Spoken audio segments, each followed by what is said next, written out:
तो हम लोग पढ़ने वाले हैं inverse trigonometric function. Inverse trigonometric function को कुछ लोग इनवर्स सर्कुलर फंक्शन के नाम से भी जानते हैं। ठीक है, तो आज हम लोग देखते हैं कि क्या है, इसके बारे में थोड़ा सा पढ़ते हैं। तो इनवर्स ट्रिग्नोमेट्रिक फंक्शन से पढ़ने से पहले हमको ये जानना होगा कि इनवर्स फंक्शन क्या होता है बेसिकली। तो पिछली क्लास में जब हम लोग पढ़ रहे थे तो हमने बताया था कि फंक्शन क्या होता है, कि अगर दो सेट हों, एक्स एक सेट हो और दूसरा सेट वाई हो, तो एक रिलेशन एक्स और वाई मतलब इन दोनों सेट के बीच में हमने डिफाइन किया था, और उसी को हम लोग फंक्शन कह रहे थे। ठीक है, सेट ए के एलिमेंट्स को का कलेक्शन जो था उसको डोमेन हम लोग कह रहे थे, और सेट बी का जो एलिमेंट मतलब सेट वाई ए कहने का मतलब एक्स, और जो वाई का एलिमेंट था उसको हम लोग रेंज कह रहे थे और कोडोमेन भी कह रहे थे। ठीक है, अब मैं वहां पे बताया था कि कोडोमेन और रेंज में क्या अंतर है। ठीक है, कोडोमेन और रेंज में क्या अंतर है। तो इनवर्स फंक्शन क्या होता है इसके बारे में हम लोग देखते हैं। अगर मान लीजिए कोई ऐसा फंक्शन हो जो एक इनपुट पे यानी एक्स का एक एक वैल्यू मैंने लिया तो वाई का एक वैल्यू मिल रहा है, इसके करस्पॉन्डिंग वाई एक मिल रहा है। ठीक है, तो प्रत्येक एक्स के लिए ऐसा मिल रहा है वाई का एक वैल्यू, एंड साथ ही साथ ऐसा भी है कि वाई का भी अगर कोई मैं एक वैल्यू उठाता हूँ तो एक्स में इसका एक प्री इमेज मिल रहा है, मतलब एक्स के प्रत्येक वैल्यू का एक इमेज वाई में और वाई के प्रत्येक वैल्यू का एक इमेज अगर एक्स में ऐसा मिल रहा, तो फंक्शन इन्वर्टिबल होता है, यानी फंक्शन का इनवर्स एग्जिस्ट करता है। ठीक है, और एफ इनवर्स इस तरह से डिफाइंड है कि ये जो सेट होगा, एफ इनवर्स जो फंक्शन होगा अपना, इसका डोमेन हो जाएगा वाई और इसका रेंज हो जाएगा एक्स, यानी ये वाला जो रेंज था वो डोमेन हो जाएगा और डोमेन क्या हो जाएगा, रेंज हो जाएगा। ये होता है इनवर्स फंक्शन का डेफिनेशन। अब मान लीजिए मेरे पास एक फंक्शन है y इक्वल टू, इसको y इक्वल टू जैसे फंक्शन अगर रखा है मेरे पास एफ एक्स, तो इसका इनवर्स फंक्शन कैसे निकालते हैं। तो इनवर्स फंक्शन हो जाएगा x is equal to f inverse of y, ये हो जाएगा इनवर्स फंक्शन। ठीक है, x is equal to f inverse of y। ठीक है, तो अब हम लोग देखते हैं कि किसी फंक्शन का इनवर्स कैसे निकाला, मतलब हमको ये ध्यान रखना है कि हमेशा इनवर्स निकालने के लिए क्या होना चाहिए, कि 1 to 1 करेस्पॉन्डेंस होना चाहिए, यानी x का एक एलिमेंट उठाए तो y में उसका एक इमेज मिलना चाहिए, और y का एक एलिमेंट मैं उठाता हूं तो x में एक प्री इमेज मिलना चाहिए। ठीक है, यानी 1 to 1, और 1 to 1 करस्पॉन्डेंस का मतलब है कि 1 1 हो, एक फंक्शन का मतलब एक टाइप है जिसको 1 1 फंक्शन कहते हैं। 1 to 1 मतलब एक्स का एक एलिमेंट के लिए वाई का एक इमेज मिलना चाहिए, वाई में एक इमेज मिलना चाहिए, और वाई के एक इमेज के लिए, वाई के एक एलिमेंट के लिए एक्स में एक प्री इमेज मिलना चाहिए। बस इतना ही है, इसके ज्यादा भी पढ़ सकते हैं हम लोग लेकिन कोई मतलब नहीं है। ठीक है, इतने से काम चल जाएगा अपना, इसको मैं हटाता हूँ। तो मैं अब हमको इनवर्स निकालना है किसी फंक्शन का, देखते हैं हम लोग कैसे निकालते हैं। तो मेरे पास एक फंक्शन दिया है y equal to f x, और ये दिया हुआ है 2x+3, ये स्ट्रेट लाइन है।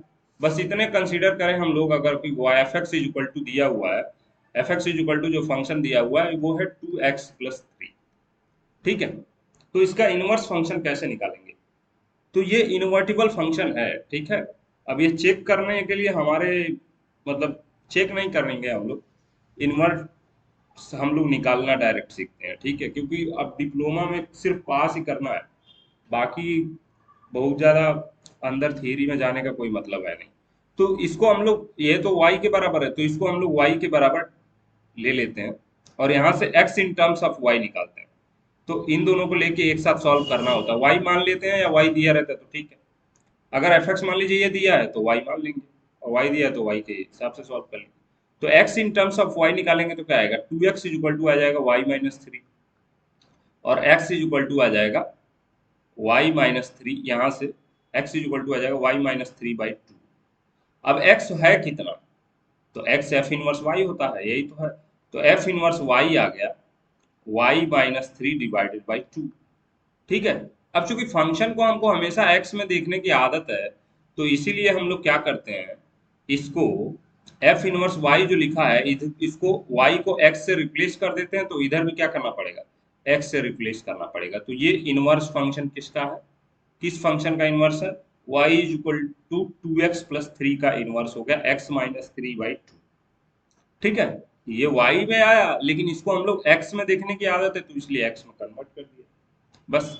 ऐसे ही अगर मैं कहूँ कि y is equal to f(x) is equal to x की पावर 3, इसका इनवर्स फंक्शन बताइए तो कैसे निकालेंगे आप। तो इस y x को y में सॉल्व कर लेंगे तो y is equal to x³ दिया हुआ है, तो x की value in terms of y क्या हो जाएगा, 1 y की पावर 1/3। तो ये x क्या है बेसिकली, तो f हो जाएगा f इनवर्स x के बराबर, f इनवर्स y के बराबर, तो f इनवर्स y हो गया y की पावर 1/3 के बराबर।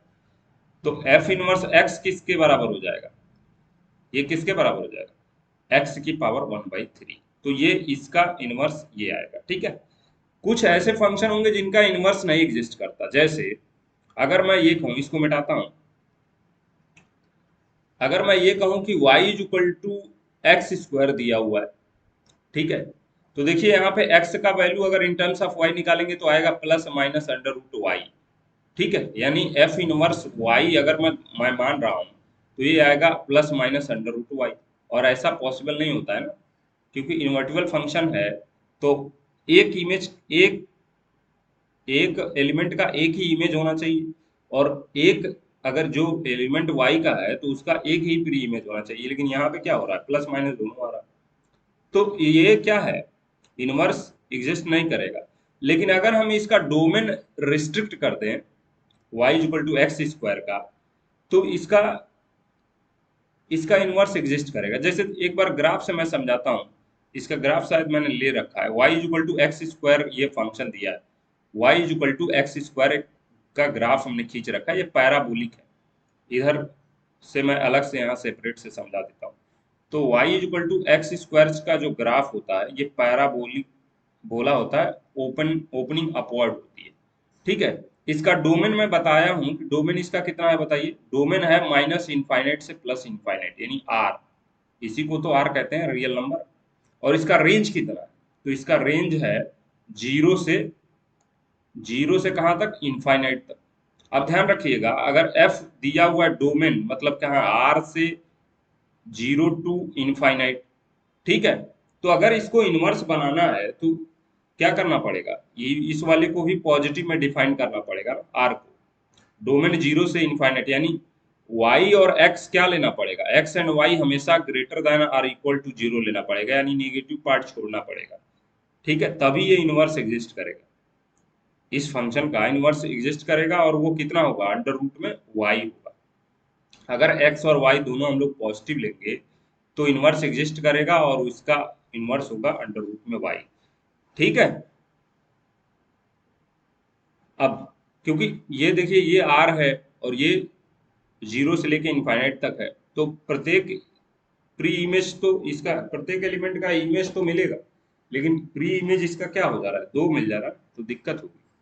मतलब इधर के एक ही एलिमेंट का 2 इमेज मिल रहा है, जैसे y पे मैं 1 लेता हूँ, y की जगह पे 1 लेता हूँ, तो x के जगह पे क्या क्या हो सकता है, तो x के जगह पे प्लस माइनस 1 कुछ भी हो सकता है, तो इसका इनवर्स एग्जिस्ट नहीं करेगा। लेकिन अगर सिर्फ पॉजिटिव ले लिया मैं, सिर्फ x की डोमेन डोमेन अगर पॉजिटिव ले लिया तो क्या हो जाएगा, इसका इनवर्स एग्जिस्ट करेगा, और वो अंडर रूट में y होगा, और x और y क्या होना चाहिए, ग्रेटर देन 0 होना चाहिए। इसका मतलब ये है कि किसी फंक्शन का इनवर्स एग्जिस्ट तो कर कर सकता है अगर हम लोग उसके डोमेन को रिस्ट्रिक्ट कर दें।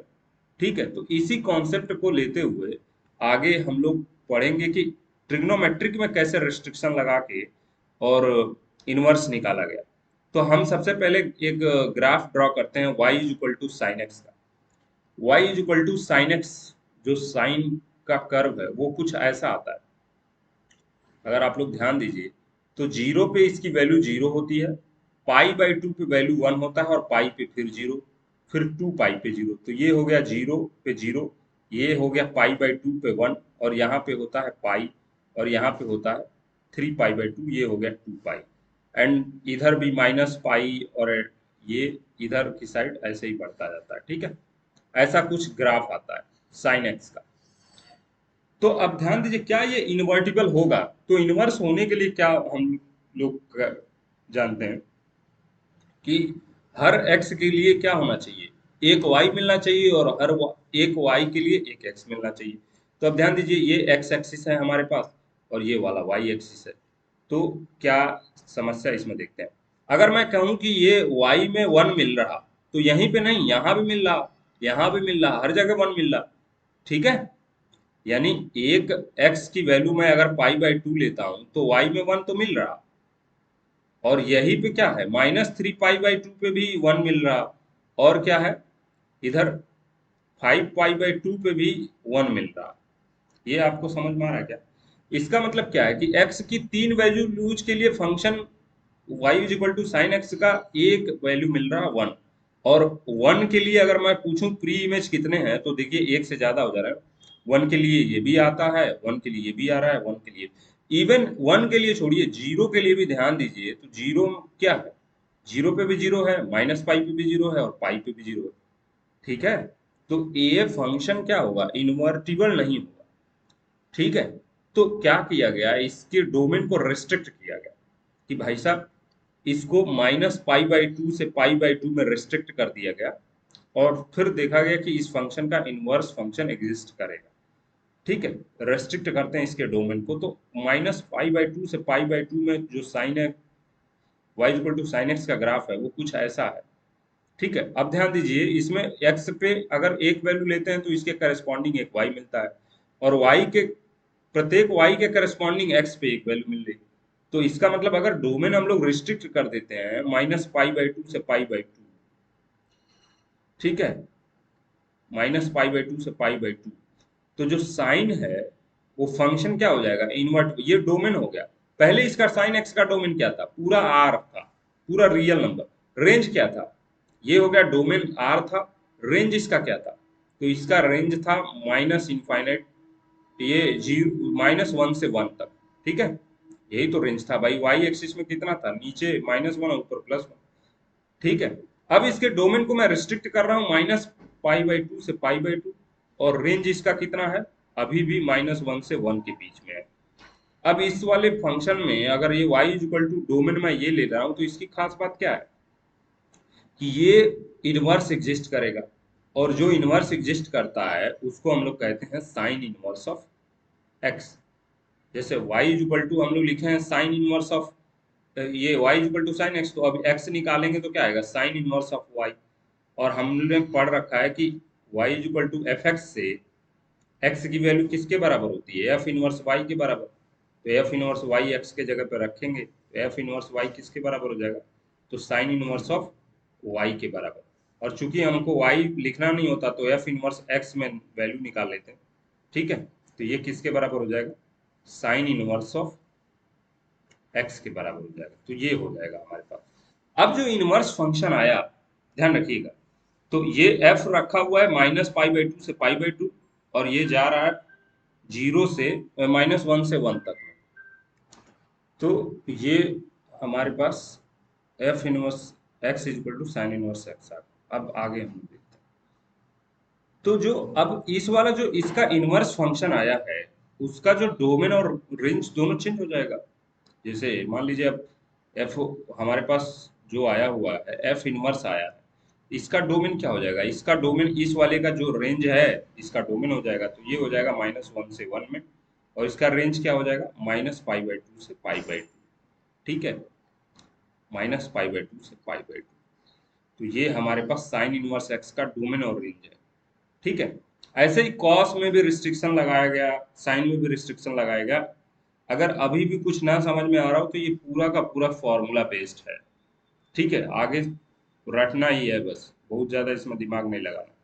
ये मैं थोड़ा कुछ ग्राफ दे के समझा रहा था कि x में अगर पावर इंक्रीज मैं करता हूं तो कैसे फंक्शन का ग्राफ चेंज होता है। जैसे y इक्वल टू एक्स का ग्राफ है ये रेड वाला, यहाँ पे दिख रहा है। y equal to x square का ग्राफ है ये ब्लू वाला, और y equal to x cube का जो ग्राफ है वो है ये वॉलेट वाला। इसमें सब में देखिए क्या है, 0 से 1 में इसका जो चेंज है वो देखना होता है बेसिकली, कि कैसे चेंज हो रहा है। 0 से 1 में जैसे ही ये x की पावर बढ़ाते जा रहे हैं हम लोग, फंक्शन की वैल्यू घटती जा रही है। इसी से आप इनवर्स भी समझ सकते हैं ठीक है। अगर ये y equal to x square, इसका मैंने शायद इनवर्स फंक्शन भी ड्रॉ किया है, इनवर्स फंक्शन भी ड्रॉ किया, हाँ। तो y equal to under root x type का एक ग्राफ खींचा है मैंने, जो ये वाला ग्राफ था ना, पहला वाला y equal to x square का, y equal to x square का जो ग्राफ है, इसका इनवर्स फंक्शन का ग्राफ ये होगा। और y equal to x cube का जो ग्राफ है, उसके इनवर्स फंक्शन का ग्राफ ये होगा, ये वाला, ठीक है, रेड वाला जो लिखा हुआ है। ठीक है, ये बस समझने के लिए था, बाकी आगे देखते हैं हम लोग। अब ये साइन इनवर्स एक्स और कॉस इनवर्स एक्स का ग्राफ कैसे आएगा? अभी तो मैंने बताया कि साइन इनवर्स एक्स और कॉस इनवर्स, साइन इनवर्स का बेसिकली फॉर्मूला ये वाला कि इसका डोमेन कितना है और इसका रेंज कितना है, और इसको रिस्ट्रिक्ट कर दिया गया है, बाकी सबको छोड़ दिया गया। तो जो एक्चुअल में साइन को इनवर्स बनाया गया है, वो किसके बीच में बनाया गया है? तो -π/2 से π/2, इतने वाले का ही इनवर्स निकाला गया है। ठीक है, इसी का इनवर्स निकाला गया, और इसका इनवर्स निकालते हैं हम लोग y इक्वल टू एक्स के अलॉन्ग। ठीक है, तो वही आगे हम बताते हैं कि कैसे y इक्वल टू एक्स के अलॉन्ग साइन इनवर्स फंक्शन का ग्राफ कैसे ड्रॉ करेंगे। तो मेरे पास एक फंक्शन का ग्राफ है साइन का, जो -π/2 से π/2 में ऐसा है कुछ, -π/2 से π/2 में। जब इसके इनवर्स का ग्राफ हम लोग खींचेंगे, तो कुछ ये जो है इनवर्स का ग्राफ आएगा, y equal to sine x जो लाइन है, इसी का मिरर इमेज आएगा। तो इसी का मिरर इमेज इसी का ले लेंगे हम लोग। ठीक है, इस वाले का मिरर इमेज इधर साइड आएगा, बताइए, तो ऐसा ही होगा। ठीक है, तो ये हमारे पास जो ऐसा ग्राफ आ रहा है, ये हो गया आएगा y is equal to sine inverse of x का ग्राफ। अब इस ग्राफ की खास बात तो आपको पता चल गई कि इसका डोमेन कितना है, -1 से 1, रेंज कितना है, -π/2 से π/2। ऐसे ही कास का, टैन का, कॉट का, सबका अलग अलग डोमेन है, रेंज है, और सबको रिस्ट्रिक्ट करके ये इनवर्स फंक्शन का कॉन्सेप्ट शुरू हुआ। हमारे एग्जाम में ज्यादातर काम फॉर्मूले बेस्ड होने वाला है, तो हम लोग बहुत सारा ग्राफ नहीं पढ़ने वाले। ठीक है, अब आगे ऐसे ही कॉस इनवर्स एक्स का ग्राफ होता है, ये वाला साइन इनवर्स एक्स का ग्राफ है, और ये हरे में जो बनाया हमने, ये कॉस इनवर्स एक्स का ग्राफ है। बस याद रखना है, अगर याद हो पाए तो। कॉस इनवर्स एक्स का ग्राफ क्या है, 1 पे देखिएगा ध्यान से, यानी ये पाई 0, ये वाला जो पॉइंट है, इस पे क्या हो रहा है, इसी पे ऐसे बन रहा, ऐसे बन रहा, और साइन वाला देख ही रहे हैं आप लोग कैसा। तो आगे बढ़ता हूं मैं। ठीक है, बस थोड़ा सा दिमाग। अब दो फंक्शन है मेरे पास, एक है y is equal to sine inverse of sine x, और दूसरा फंक्शन है y is equal to sine of sine inverse of x. ठीक है, इसके बारे में हम लोगों को पढ़ना है। अच्छा, ये ग्राफ मैं खींच दिया हूं ताकि आप लोग, ये खींचा हूं मैं डेस्मॉस की हेल्प से। डेस्मॉस एक ऐप है, ठीक है, जिसकी हेल्प से मैं खींचा हूं। आप भी इसको खींच के देख सकते हैं, अभी जब जरूरत पड़ेगी हम लोग उसको और अच्छे से विजुलाइज करेंगे। y इज इक्वल टू, इन दोनों में क्या डिफरेंस है, इसके बारे में भी हम लोग देखेंगे। अच्छा, साइन एक्स का जो डोमेन होता है, मतलब साइन एक्स जो डिफाइंड है, वो पूरे आर पे डिफाइंड होता है, लेकिन साइन इनवर्स एक्स किस पे डिफाइंड होता है बताइए? सिर्फ -1 से 1 में डिफाइंड होता है। साइन इनवर्स एक्स, मतलब इसका जो साइन इनवर्स एक्स है, वो -1 से 1 में डिफाइंड होता है। ठीक है, तो अब आप इसमें ध्यान दीजिएगा, ये ग्राफ है sign inverse of sine x का। ये हमने जो ग्राफ से खींच रखा है, ये सब ट्रायंगल टाइप का बना हुआ। आगे देखते हैं हम लोग कि इसका क्या ग्राफ होता है। और एक ग्राफ हमने खींच रखा है y is equal to sine of sine inverse of x का, ये ग्राफ।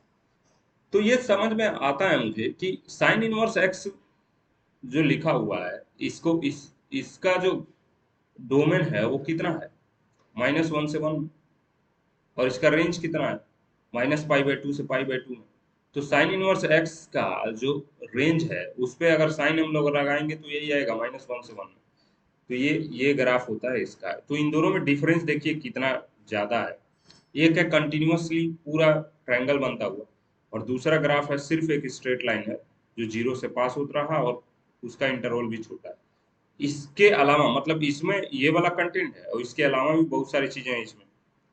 ठीक है ना, तो ये दोनों ग्राफ से ही क्लियर हो पाएगा कि क्या डिफरेंस है। ठीक है, अब इसके बारे में प्रॉपर्टी पढ़ते हैं, बहुत ज्यादा दिमाग नहीं लगाना, बस इतना जानना है कि ये दोनों में डिफरेंस है। डिफरेंस बहुत बड़ा है जो कि ग्राफ से दिख रहा है। दोनों की वैल्यू x के बराबर ही होगी। साइन से साइन, जैसे आम भाषा में यही समझता है आदमी कि साइन से साइन कट जाएगा, साइन से साइन इनवर्स कट गया, x के बराबर आ गया। ठीक है, ये आम भाषा में समझता है। अब देखिए, sign inverse of sine theta अगर लिखा है तो थीटा इससे बाहर तभी आएगा जब theta minus pi by to से पाई बाई टू के बीच में हो। अब ये याद रखना है, क्योंकि अभी हमने पढ़ रखा है कि रेंज, डोमेन रेंज बताया ना कि रिस्ट्रिक्ट करके ही हम लोग इनवर्स फंक्शन लगाते हैं। तो ये हमको याद रखना है कि theta sine inverse of sine theta से तब बाहर आएगा जब थीटा क्या हो, माइनस पाई बाई टू से पाई बाई टू के बीच में। ऐसे ही कॉस इनवर्स थीटा से, cos inverse of cos theta से थीटा बाहर आएगा। ये दोनों से थीटा तब आएगा जब थीटा 0 से पाई के बीच में हो। और ऐसे ही tan के लिए भी ये फॉर्मूला, आप ये याद रखना पड़ेगा कि किसके किसके बीच में होगा तभी ये थीटा होगा। अगर नहीं याद रखेंगे तो एक भी क्वेश्चन सही नहीं होगा। ठीक है, तो थीटा अगर tan inverse of tan theta से थीटा बाहर आना है तो theta minus pi by to से पाई बाई टू के बीच में होना चाहिए। ऐसे ही कोसेक के लिए, सेक के लिए और कॉट के लिए। इसमें याद रखने वाली बात क्या है भाई, साइन वाला तो याद रख लेंगे हम लोग, माइनस पाई बाई टू से पाई बाई टू। कॉस वाला देखते हैं, कॉस का पहले ग्राफ खींचिए। कॉस के ग्राफ में कुछ ऐसा आता है ना, तो इसमें इनवर्स लेने के लिए ये वाला पोर्शन कंसीडर किया जाता है 0 से पाई में। ठीक है, 0 से पाई वाला, इसीलिए 0 से पाई लिया गया। tan थीटा वाला ग्राफ जो है वो जी माइनस पाई बाई टू और पाई बाई टू पे इनफाइनाइट हो जाता है, तो इसका ग्राफ कुछ ऐसा आता है। ठीक है, तो माइनस पाई बाई टू को और पाई बाई टू को छोड़ दिया गया। तो ऐसे इंडिविजुअल को याद रखना तो बहुत मुश्किल काम है, तो इसको क्वेश्चन जब करते रहेंगे हम लोग तो धीरे धीरे याद होता रहेगा। ठीक है ना, कॉट इनवर्स कॉस थीटा से थीटा बाहर तब आता है जब ये 0 से पाई के बीच में। ठीक है, ऐसे ही इसका केस एक दूसरा जो हम लोग पढ़ रहे थे कि sine of sine inverse x लिखा है तो एक्स बाहर तब आएगा जब एक्स माइनस वन से वन के बीच में हो। ठीक है, अब ये सारा तो याद नहीं हो पाएगा। ठीक है ना, तो अभी इसके लिए इसको ऐसे ही छोड़ते हैं और इस पे बेस्ड जब क्वेश्चन करेंगे तो फिर एक बार पलट के देख लेंगे। ठीक है, इसके बाद का एक फॉर्मूला है कि अगर साइन इनवर्स में, जैसे साइन ऑफ माइनस थीटा होता है minus sine theta, sine of minus theta होता है माइनस साइन थीटा, ऐसे ही अगर sine inverse of minus x दिया हुआ है तो इसकी वैल्यू होती है minus sine inverse of x. ठीक है, और कॉस में अगर माइनस रखा हुआ है तो pi minus cos inverse x हो जाता है। ये हमेशा आपको याद रखना है। ठीक है, pi minus cos inverse x हो जाता है। तो अगर कॉस में पाई माइनस हो रहा है तो सेक में भी होगा। भाई सेक और कॉस एक दूसरे के भाई हैं, सखा है, तो ये भी है। लेकिन tan के केस में उल्टा है भाई, tan inverse of minus x is equal to tan minus of tan inverse x होता है, लेकिन कॉट में क्या हो जाता है, ये पाई माइनस हो जाता है। और कोसेक वाला साइन का भाई है तो इसको ऐसे ही रखा गया। ठीक है, अब नेक्स्ट इसको याद रखना है, दो ही याद रखिए, एक साइन इनवर्स एक्स का, एक कॉस इनवर्स एक्स का, दो याद रखिए। एक tan का तो याद ही है कि tan भी माइनस हो जाता है, बाकी सब ऐसे ही डिराइव होता रहेगा। आएगा क्वेश्चन, प्रैक्टिस करेंगे याद हो जाएगा। दूसरा है कि जैसे sine sine x is equal to होता है वन बाई कोसेक एक्स, वैसे ही इनवर्स में। अच्छा एक बात और बहुत इंपॉर्टेंट अभी बात याद आ गया कि साइन इनवर्स एक्स का मतलब ये नहीं होता कि साइन ऑफ एक्स का इनवर्स। ठीक है, क्योंकि ये हो जाएगा वन बाई साइन एक्स। ठीक है ना, और ये वन बाई साइन एक्स नहीं लिखा है, ये कुछ अलग है। ठीक है, तो ये दोनों इक्वल नहीं होते, बस ये ध्यान रखिएगा। तो साइन इनवर्स एक्स और कोसेक इनवर्स एक्स में ये रिलेशन होता है कि अगर साइन इनवर्स एक्स में एक्स लिखा हुआ है तो कोसेक में वन बाई एक्स हो जाता है। यहाँ पे भी ऐसा ही था, लेकिन इसमें कुछ मल्टीप्लाई करने पे, लेकिन इसमें क्या है, अंदर की वैल्यू बस पलट रही है। ठीक है, ये कोसेक इनवर्स एक्स है तो साइन इनवर्स में वन बाई एक्स हो जाता है, कॉस इनवर्स एक्स है तो सेक में जाएगा वन बाई एक्स, सेक है तो कॉस में जाएगा, tan है तो कॉट में जाएगा। अब कॉट में दो चीजें ध्यान देनी है कि अगर 0 से बड़ा है तो cot inverse one by x, और 0 से अगर छोटा है तो minus pi plus cot inverse one by x होगा। सब याद नहीं रखना है, क्वेश्चन करेंगे याद हो जाएगा। अब क्वेश्चन नंबर 1, ये दिया हुआ है साइन इनवर्स ऑफ साइन 2 पाई/3। अब कुछ ऐसा दिया हुआ है sign inverse of sine theta type का, ऐसा ही है। तो हमने पढ़ा है इज इक्वल टू थीटा तब होगा जब थीटा कहाँ से कहाँ तक हो, -π/2 से π/2 के बीच में हो। अब ध्यान दीजिएगा थीटा इसमें क्या दिया हुआ है, तो ये दिया हुआ है 2π/3। तो अब मुझे चेक करना होगा कि π/2 से ये कम तो नहीं है, π/2 से कम या ज्यादा है क्या है। तो देखिए अब पहले तो इसमें π/2 का कॉफिशेंट अलग बनाता हूं मैं। π/2 जैसे ही मैं लिखा तो क्या हो जाएगा, इसमें 2 से मल्टीप्लाई करना पड़ेगा ना, एक 2 से मल्टीप्लाई, नीचे 2 लगा दिया तो अब ये कितना हो जाएगा, नीचे 2 लगा ऊपर, तो ये हो जाएगा 4/3 π/2। अब देखिएगा ये 4/3 है एक से ज्यादा, और π/2 में मल्टीप्लाई है तो इस वाले रेंज से तो बाहर चला गया। इसका मतलब ये theta sine inverse of sine 2π/3 की जो वैल्यू है, ठीक है, दिस नॉट इक्वल टू 2π/3। क्यों? क्योंकि 2π/3 इसमें है ही नहीं। ये बात समझ में आ रही, जब उसमें है ही नहीं तो कैसे लिख पाएंगे, ये नहीं होगा। तो क्या करेंगे, इसको फॉर्मूले से सॉल्व करेंगे। पहले साइन 2π/3 को तोड़ेंगे, इसको लिख सकते हैं हम लोग पाई माइनस क्या, π/3। और साइन 180 माइनस थीटा क्या होता है, क्या होता है, sine 180 minus theta sine theta होता है। तो ये हो गया π/3। अब क्या ये आंसर आ जाएगा क्या, π/3? हाँ आ जाएगा। क्यों? क्योंकि π/3 -π/2 से π/2 के बीच में है, इसीलिए इसका आंसर क्या हो जाएगा, π/3। आ रही बात समझ में? अब आगे बढ़ते हैं हम लोग, दूसरा क्वेश्चन देखते हैं कि दूसरा क्वेश्चन क्या है। दूसरा है tan इनवर्स ऑफ tan 5π/6।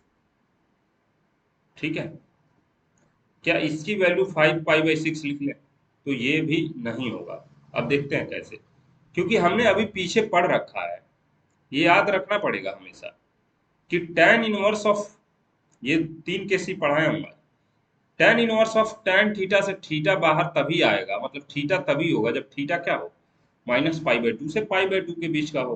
तो देखिए अब क्या यहाँ पे हो रहा है क्या, जैसा इसी वैल्यू को हम लोग प्रिंसिपल वैल्यू कहते हैं, तो ऐसा नहीं हो रहा ना। देखिए 5π/6 लिखा हुआ है, इसको π/2 के टर्म में तोड़ते हैं तो 5/3 लिख लेता हूँ और इंटू π/2 लिख लेता हूँ, वही तो बात हुई।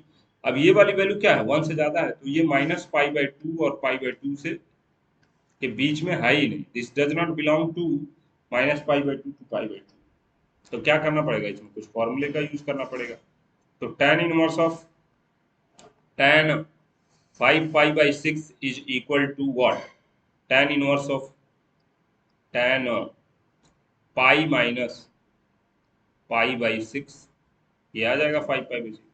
अब tan 180 माइनस थीटा क्या होता है, पाई माइनस थीटा क्या होता है, माइनस tan थीटा होता है क्या, हाँ तो माइनस हो जाएगा π/6, यही तो होगा। अब ये पता है कि tan इनवर्स अगर माइनस थीटा लिखा है तो tan क्या हो जाएगा, ये माइनस थीटा नहीं, tan इनवर्स कुछ दिया हुआ माइनस में, -x लिखा हुआ तो माइनस बाहर हो जाता है, तो माइनस क्या, tan इनवर्स ऑफ tan π/6। अब देखिए, अब ये चूंकि π/6 इसके बीच में है, -π/2 से π/2 के बीच में, तो tan से tan कट के और एक तरह से कह सकते हैं ये आ जाएगा -π/6। ये आंसर हो जाएगा अपना। ठीक है, ये दिमाग लगाने वाला काम था। अब नेक्स्ट क्वेश्चन है साइन इनवर्स ऑफ साइन π/6। तो इसकी वैल्यू क्या आएगी, तो भाई साहब इसकी वैल्यू क्या π/6 आ जाएगी, हाँ आ जाएगी। क्यों? क्योंकि ये जो वैल्यू है ये -π/2 से π/2 के बीच में है, और यही हम लोगों ने फॉर्मूले में पढ़ा था। फॉर्मूला एक बार फिर से देख लेते हैं, फॉर्मूला देखना है, क्वेश्चन सॉल्व करते रहना है तो याद हो जाएगा कि sign inverse of sine theta से थीटा बाहर तब आएगा जब थीटा क्या हो, -π/2 से π/2 के बीच का हो। अब आगे बढ़ते हैं हम लोग, तो ये हो जाएगा हमारे पास, ये यही आंसर हो जाएगा। अगर इसका पूछता प्रिंसिपल वैल्यू क्या है तो ये भी π/6 ही बोलते हैं हम लोग, ठीक है। चाहे इसका पूछता प्रिंसिपल वैल्यू क्या है तो जो आंसर आया था π/3 वही होता। अब एक क्वेश्चन आप लोग खुद से करिएगा, कॉस इनवर्स ऑफ, इसका आंसर यहाँ दिया हुआ है डी का, 5π/6 होगा। ठीक है, एक क्वेश्चन अपने मन से करिएगा। आगे बढ़ता हूँ, ऐसे ही जैसे प्रिंसिपल वैल्यू अभी बोला था मैं, इसकी जो वैल्यू आती है वो प्रिंसिपल वैल्यू ही होती है। अब देखिए साइन इनवर्स ऑफ साइन 10 लिखा हुआ है, तो इसको दिस नॉट इक्वल टू 10, क्यों? क्योंकि जो 10 है this does not belong to minus pi by two pi by two, ये पाई बाई टू से पाई बाई टू के बीच में नहीं होता, माइनस पाई बाई टू से पाई बाई टू के बीच में नहीं होता, इसलिए 10 के बराबर नहीं होगा। तो क्या करना पड़ेगा, इसमें फिर फॉर्मूला अप्लाई करेंगे। तो साइन का क्या फॉर्मूला लगाएं कि ये माइनस पाई बाई टू से पाई बाई टू के बीच में आ जाए। तो ध्यान रखिएगा क्या करना पड़ेगा भाई, इस 10 से कुछ ज्यादा क्या वैल्यू है, 3 पाई माइनस 10 कर देंगे। अगर पाई माइनस 10 करेंगे तब क्या होगा, तो पाई माइनस 10 3.15, ये भी नहीं आएगा ना। पाई माइनस 10 करेंगे तो भी इसके बीच में वैल्यू नहीं मिलेगा, 2 पाई माइनस 10 करेंगे तो भी शायद इसके बीच में वैल्यू नहीं मिलेगा, 3 पाई माइनस 10 करेंगे तब आएगा इसके बीच में वैल्यू, किसके बीच में, इसके बीच में। ठीक है, तो ये हो जाएगा साइन ऑफ 3 पाई माइनस 10। ठीक है, तो साइन इनवर्स ऑफ साइन 3 पाई का क्या मतलब हुआ, 3 पाई माइनस 10 का क्या मतलब हुआ। अच्छा ये जो 10 है ये रेडियन में दिया हुआ है, ये ध्यान रखिएगा, डिग्री में नहीं है, रेडियन में दिया हुआ है। तो 3 पाई का मतलब क्या हुआ, रेडियन में 3 पाई का मतलब हो जाएगा 3 मल्टीप्लाइड बाई पाई का क्या मतलब हुआ, 3 मल्टीप्लाइड बाई पाई। आप लोग कैलकुलेटर का यूज कर सकते हैं, इसकी वैल्यू आती है 9.4 के बराबर, ऐसा ही कुछ आता है भाई। 3.14 में मल्टीप्लाई करना है ना 3 से, तो यही आएगा 9.4 के बराबर। और 9.4 अगर 10 में से माइनस करेंगे तो अब इसके बीच की वैल्यू आ जाएगी, क्योंकि माइनस पाई बाई टू किसके बराबर होता है, यह रेडियन वैल्यू है ना। अब इसको समझना पड़ेगा क्योंकि ये थीटा में नहीं है। पाई बाई टू किसके बराबर होता है, तो पाई में डिवाइड करेंगे अगर हम लोग 2 से, तो कितना आएगा 3.14 डिवाइडेड बाई 2, तो आता है 1.57। पाई बाई टू की वैल्यू आती है 1.57। तो हमारे कहने का मतलब ये है कि ये -1.57 से +1.57 के बीच में अगर आएगा तभी हम लोग बाहर निकाल पाएंगे sign inverse of sine x को, से एक्स बाहर निकाल पाएंगे। तो ये जो वैल्यू है 3 पाई माइनस 10, ये होता है कितना, 3 पाई माइनस 10 कितना हो रहा है, ये उसके उसके बीच की वैल्यू है, इसीलिए यहाँ पे आंसर आ जाएगा 3 पाई माइनस 10। ठीक है, 2 पाई माइनस 10 क्यों नहीं होगा, तो भाई साहब 2 पाई माइनस 10 करेंगे हम लोग तो क्या होगा, 2 पाई माइनस 10 करेंगे तो ये वैल्यू जो है -3.7 आ जा रहा है, जो कि 7 बनाएगा, जो कि इसके बीच का नहीं है। ठीक है, पाई माइनस 10 भी नहीं कर सकते, क्योंकि पाई माइनस 10 करेंगे तो क्या दिक्कत है, क्योंकि वैल्यू फिर ज्यादा आ जाएगा, माइनस का 6 पॉइंट समथिंग आ जाएगा। इसके रेंज में होना चाहिए ना, मतलब इसके रेंज में होना चाहिए, -पाई बाई टू से पाई बाई टू के बीच में होना चाहिए। ठीक है, ऐसे ही दूसरा क्वेश्चन दिया हुआ है उसको आप लोग करेंगे। क्या करना होगा दूसरे क्वेश्चन में, भाई tan इनवर्स ऑफ tan -6 दिया हुआ है, इसको हम लोग क्या करेंगे, क्या ये -6 के बराबर होगा, नहीं, क्यों, क्योंकि ये तभी होगा -6 के बराबर जब 6 किसके बीच में हो, -पाई बाई टू, क्लोज नहीं, open interval -pi by to से पाई बाई टू के बीच में, और 6 इसके बीच में तो होता ही नहीं है, इसीलिए ऐसा नहीं होगा। तो क्या करना पड़ेगा, फिर फॉर्मूला लगाना पड़ेगा। तो tan इनवर्स ऑफ tan, अब देखिए पाई -6 कर सकते हैं, करके एक बार चेक करिएगा, उस पर नहीं आएगा क्योंकि फिर वो उसके रेंज से बाहर हो जाएगा। 2 पाई माइनस 6 करेंगे तो ये आ जाएगा, तो इसका वैल्यू 2 पाई माइनस 6 करेंगे तो ये किसके बीच में आ गया, ये आ गया -पाई बाई टू से पाई बाई टू के बीच में, तो इसकी वैल्यू हो जाएगी 2 पाई माइनस 6। ठीक है, ऐसे है, इसको देखना पड़ेगा।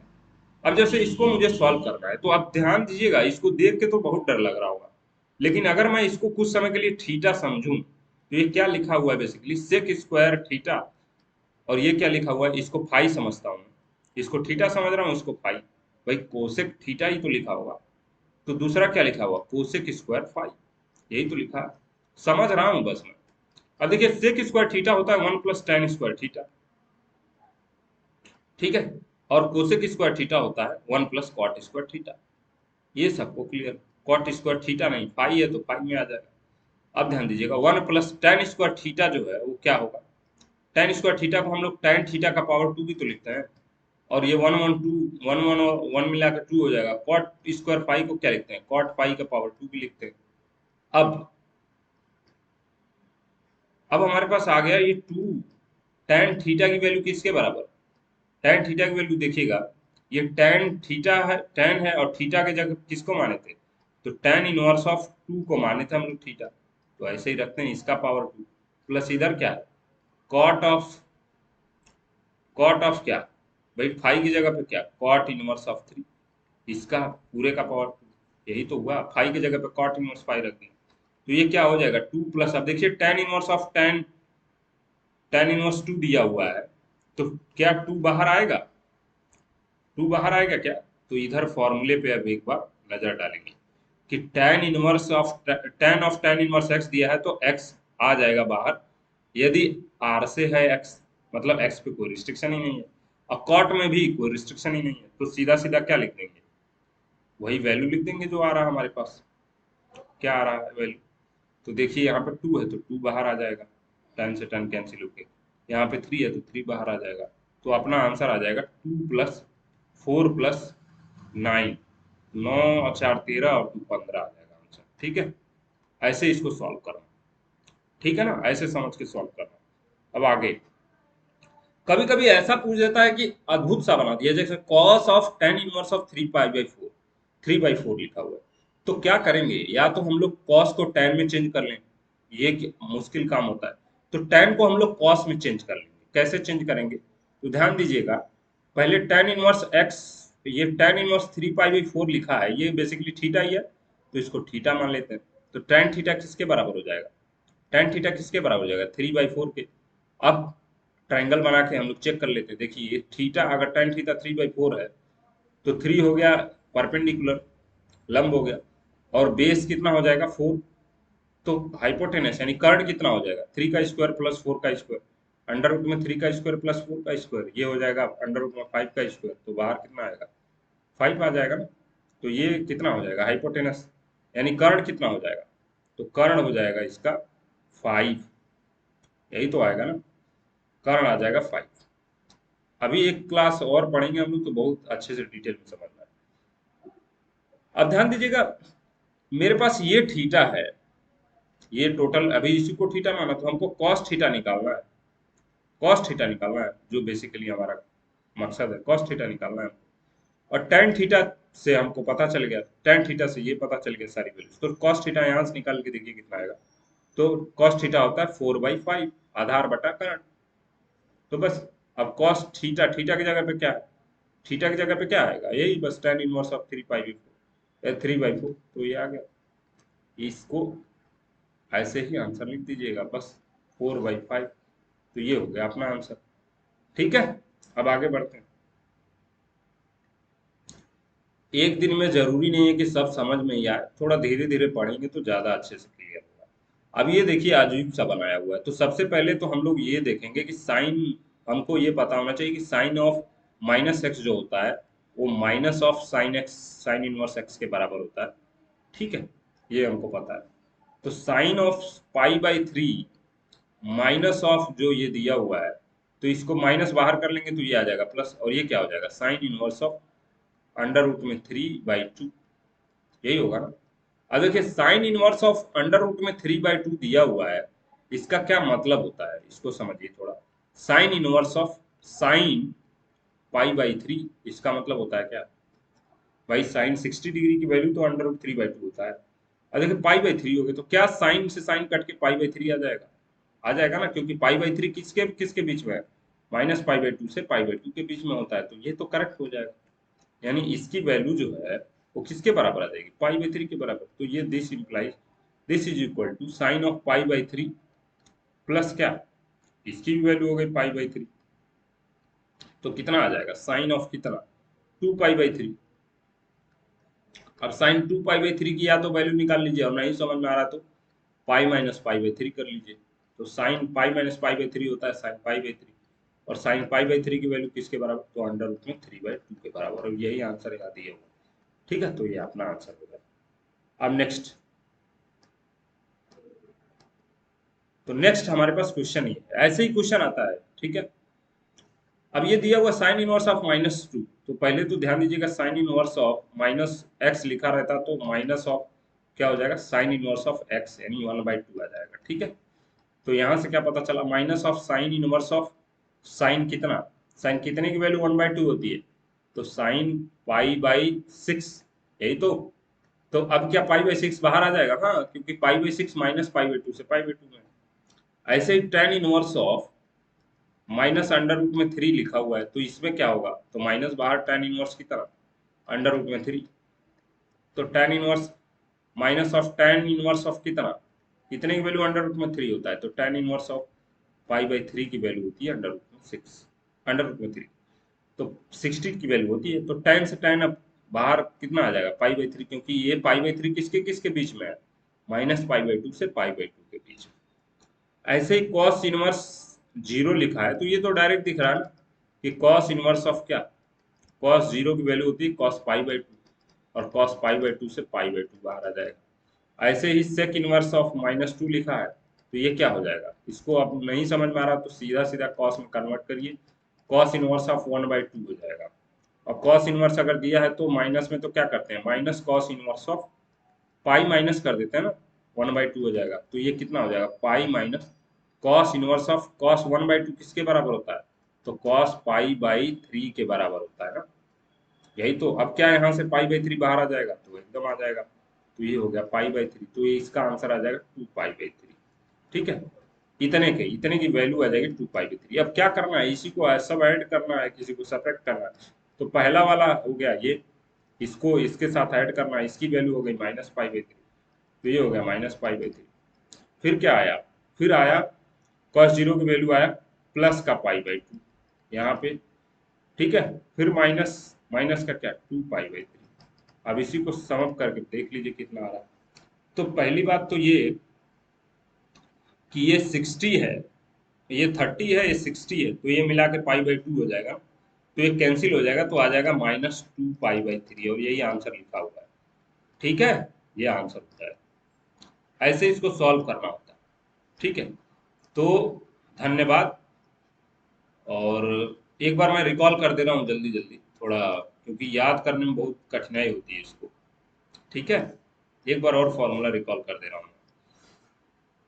Sign inverse of sine theta दिया रहता है, तो थीटा तब बाहर आएगा जब थीटा -π/2 से π/2 के बीच में होता है। Cos inverse of cos theta दिया है, तो थीटा आएगा कब, जब थीटा 0 से पाई के बीच में होता है। Tan inverse of tan theta दिया है, तो थीटा बाहर आएगा थीटा -π/2 से π/2 के बीच में, तो 3 याद रखते हैं।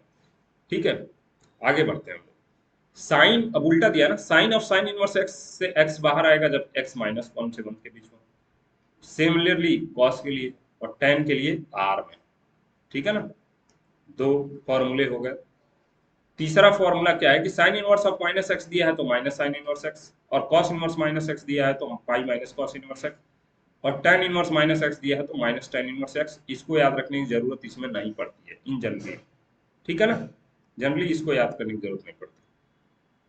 तीसरा है रेसिप्रोकल फॉर्मूला कि साइन इनवर्स x को cos inverse 1/x, cosec inverse 1/x लिखते हैं, ऐसे ही cos को क्या लिखते हैं, सेक इनवर्स 1/x लिखते हैं, और tan को क्या, cot इनवर्स 1/x लिखते हैं। बस ये याद रखना है कि cot इनवर्स में क्या है कि x अगर 0 से बड़ा है तो 1/x, और अगर 0 से छोटा है तो -π प्लस cot इनवर्स 1/x लिखते हैं। अगर एक ही याद रखिए इसी को तो काम हो जाएगा, मुझे जहां तक लगता है। ज्यादा दिमाग नहीं, ये वाला याद रखिएगा, बस हो जाएगा काम। जैसे अगर मैं कहूं कि tan इनवर्स ऑफ, अगर ये -x दिया हुआ है तो इसको क्या लिखते हैं, minus of tan inverse of x, बस हो गया काम। यहीं पे अपना काम तमाम कर लेंगे, फिर इसको tan में ही रहने देंगे और सॉल्व कर लेंगे, आंसर आ जाएगा। ठीक है, तो ये था हमारे पास फॉर्मूला। तो keep learning and thank you for watching.